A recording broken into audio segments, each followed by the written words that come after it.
So if there are things that you have been wanting that are not showing up, are taking way too long, or not seeming to show up at all, it's for only one reason. You've got a habit of thought. That's what beliefs are.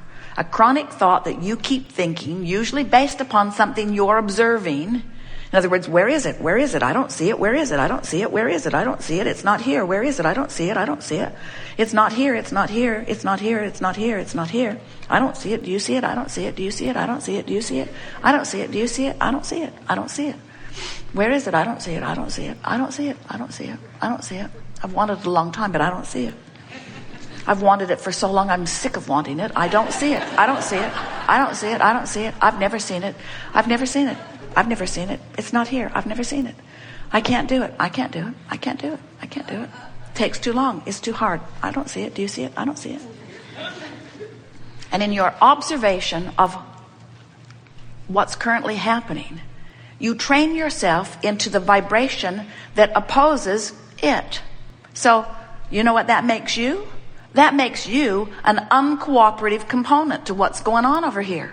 You don't mean to be. You've just been practicing it for so long that it just feels normal to complain. It feels normal to tell it like it is. Let's make a monument. A bad thing happened. Let's make a monument. Let's make a monument about how bad it was. Let's make a holiday for the monument. Let's make a law so that everybody has to know on this day that this monument represents that bad thing that happened. And as you hold yourself to things of the past or the present that are not a vibrational match to who you have become, not only do you not get to live anytime soon what you're asking for, but even more, you feel the discord of you not keeping up with you. Now, sometimes you think, well, I don't think I should have to do all of this work. I think I should be able to stay over here and just complain to the universe or to source or to my inner being, complain to God like I used to complain to my mother. It worked with her. If I complained long enough, she'd give up the stuff.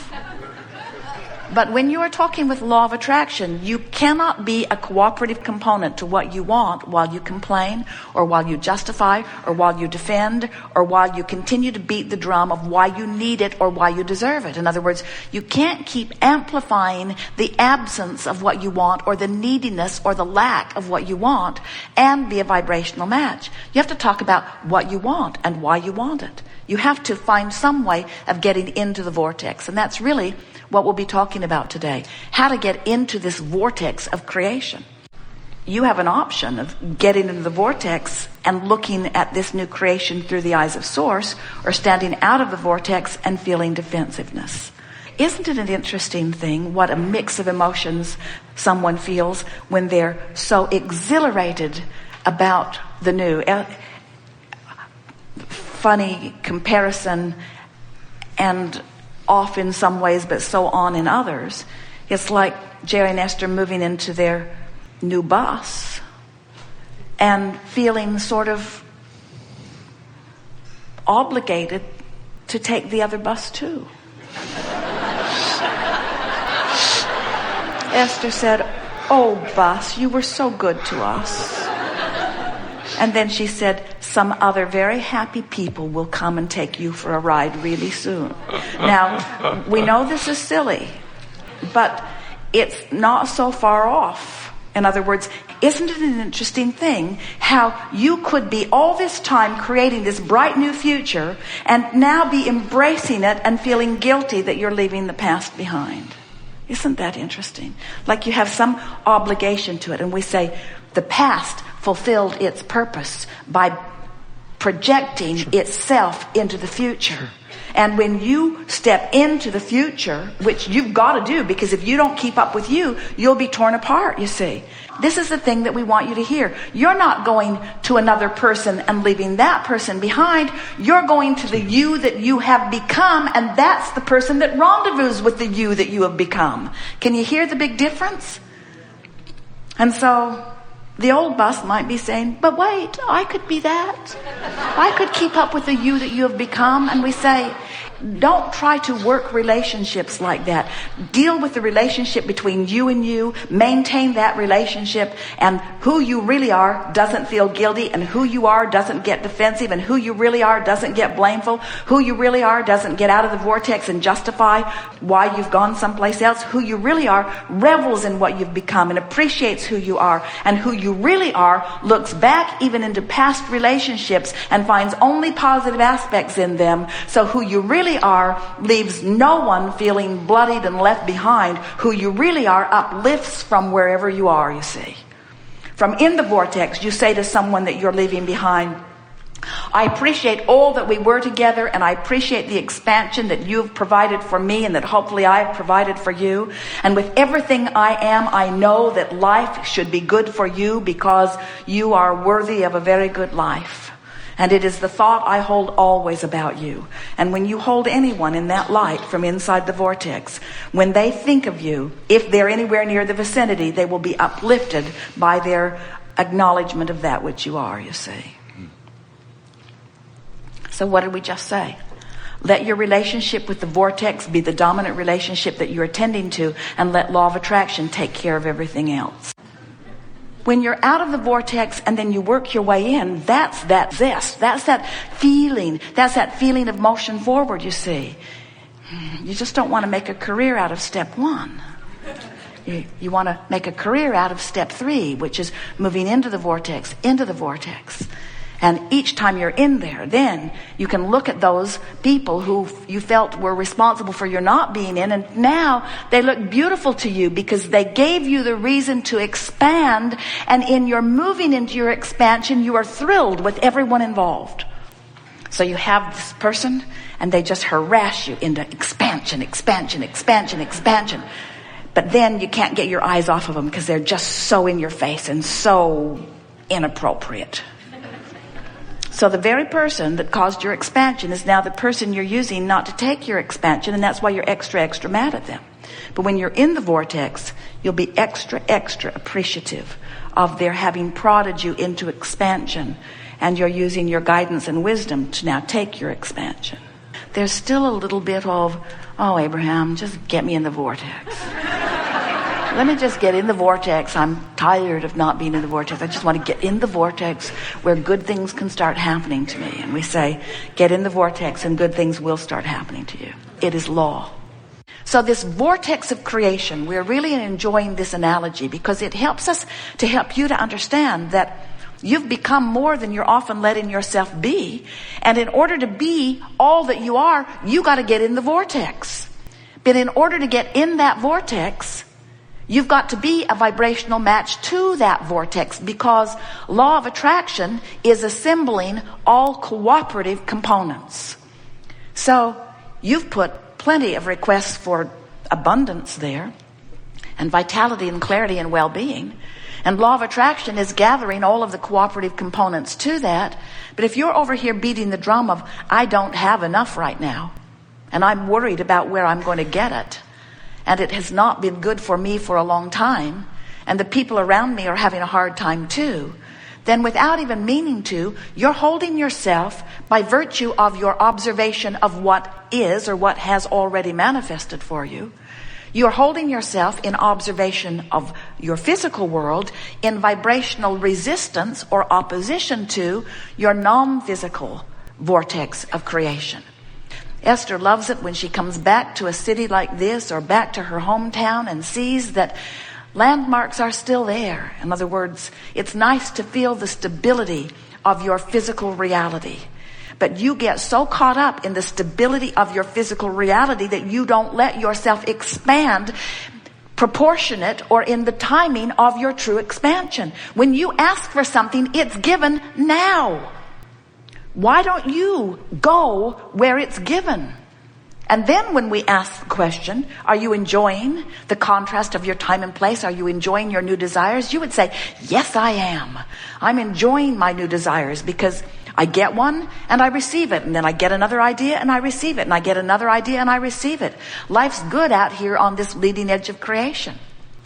Once you understand these two vibrational aspects of you, you're now going to understand everything that you've ever lived or everything that anybody else is living. In other words, there are no mysteries once you understand the laws of the universe.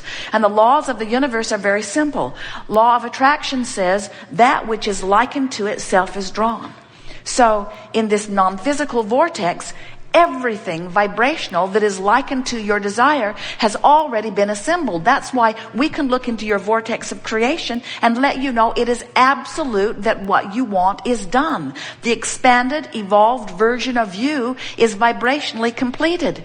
But then you say, but Abraham, I'm here in a physical body, in a physical world. I want manifestations around me. And we say, and they will come, but not until you cue yourself up vibrationally and become a match to the precursor of all creation. You've got to bring yourself vibrationally up to speed, and it is our promise to you that the physical trappings will show themselves to you. But there's one thing that we want to say to you. You didn't come for the physical trappings, and we're not trying to talk you out of them. We want you to have them. You came for the exhilaration of coming into alignment with you. You came in this body knowing that contrast would help you to expand. And you knew that once the expansion had taken place, that the sweetest ride of your life would be in the getting up to speed with that expansion.